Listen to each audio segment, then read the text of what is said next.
दोस्तों, कभी कभी ऊपर वाले की तरफ से एक ही इंसान को कई तरह की सौगातें एक साथ मिल जाती हैं। जैसे कि मार्शल आर्ट के महान लड़ाके ब्रूस ली को ये सौगातें मिली।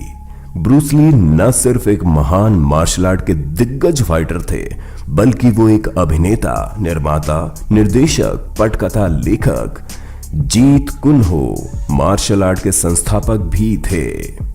सबसे अनोखी बात कि वो एक मार्शल आर्ट योद्धा होने के बावजूद एक फिलोसोफर भी थे, जिसकी चर्चा हम आगे चलकर करेंगे। जन्म 27 नवंबर 1940 को चाइनाटाउन सैन फ्रांसिस्को कैलिफोर्निया यूएस में जन्मे ब्रूस ली के पिता का नाम ली होए चुएन था और मां का नाम ग्रेस हो था। ब्रूस ली सिर्फ 3 महीने के थे जब उनका परिवार हांगकांग में शिफ्ट हो गया। ली के 4 भाई बहन थे, फोएब्लो, एग्नेस ली, पीटर ली। एक संपन्न परिवार से संबंध रखने के बावजूद ब्रूस ली स्ट्रीट फाइटर और गैंग रिवलरीज में शामिल रहते थे, जो कि उन दिनों मार्शल आर्ट में प्रशिक्षित होने के लिए जरूरी था। उनके पिता ही उनके पहले उस्ताद थे। 13 साल की उम्र में उन्होंने विंग चुन से ट्रेनिंग ली। फिर अन्य मार्शल आर्ट के उस्तादों का हाथ ब्रूस ली के सर पर आया, जिनमें यीप येन, वोंग शुन लियोंग का नाम प्रमुख तौर पर आता है। अकेडमी ला सल्ले कॉलेज में अच्छे अंक न आने के कारण उन्हें वहां से निकालकर सेंट फ्रांसिस जेवियर्स कॉलेज में डाल दिया गया, मगर ब्रूस ली की स्ट्रीट फाइटिंग जारी रही। मार्शल आर्ट का पर्यायवाची रहे ब्रूस ली ने कई विषयों पर अध्ययन किया, जिनमें प्रतिरक्षा पद्धति विशेष है।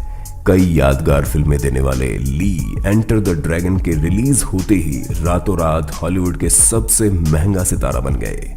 ब्रूस ली को मार्शल आर्ट के अलावा कराटे, जूडो, बॉक्सिंग का भी अच्छा खासा ज्ञान था, मगर ब्रूस ली ने अपनी अलग ही एक नई प्रतिरक्षा शैली इजाद की, जिसके लिए ली पूरी दुनिया में जाने जाते हैं।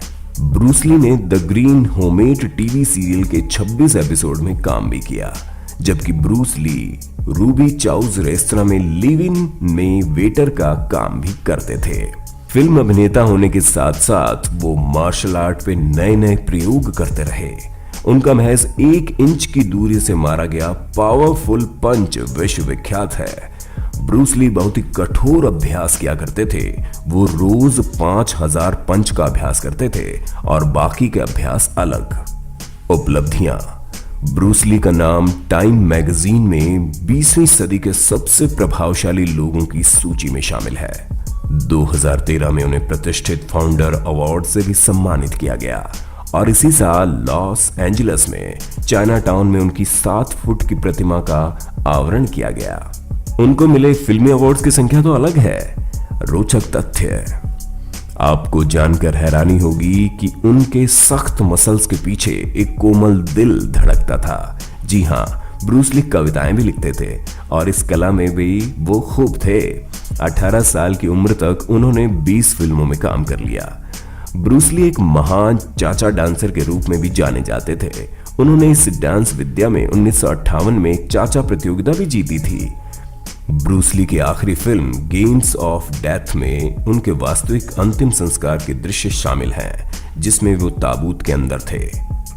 बड़ी हैरत की बात है कि ब्रूस ली की तेज गति को कैमरा भी नहीं पकड़ पाता था। उनकी वीडियो को स्लो मोशन में करना पड़ता था। ब्रूस ली को पानी से नफरत थी, यहां तक कि वो तैरना भी नहीं जानते थे और उन्होंने ऑपरेशन करवा के अपने पसीने की ग्रंथि भी निकलवा दी। ली एक भयानक ड्राइवर थे। 1962 में उन्होंने 11 सेकंड में 15 घूंसे और 1 लात मारने का कारनामा कर दिखाया। यहां तक कि चावल के दाने को हवा में उछालकर चॉपस्टिक के साथ पकड़ लेते थे। मृत्यु: ब्रूस ली 10 मई 1973 को अचानक गिर पड़े। तब वो सरदर्द के बावजूद एक फिल्म की डबिंग कर रहे थे। तत्काल उन्हें हांगकांग के बेपिस्ट अस्पताल में भर्ती करवाया गया, मगर 29 जुलाई 1973 को उन्होंने एक पेन किलर ली। उन्हें एक झपकी सी आई और वो लेट गए और ये झपकी उनकी अंतिम झपकी साबित हुई। ब्रूस ली जैसे महान योद्धा या फिर इतनी कलाओं का स्वामी सैकड़ों सालों में पैदा होता है।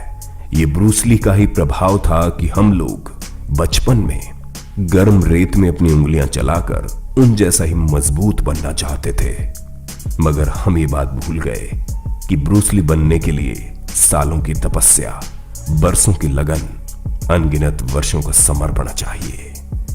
ब्रूस ली उस शख्सियत का नाम था जो हमेशा याद किए जाते रहेंगे। और जिसने अभी तक हमारे चैनल को सब्सक्राइब नहीं किया है तो जरूर कर लें, क्योंकि आगे भी हम ऐसे ही दिलचस्प वीडियो आपके लिए लाते रहेंगे। अगली वीडियो आप किस विषय पर देखना चाहते हैं ये भी जरूर बताना। जिस विषय के बारे में सबसे ज्यादा कमेंट मिलेंगे अगली वीडियो उसी पर आएगी। जय हिंद।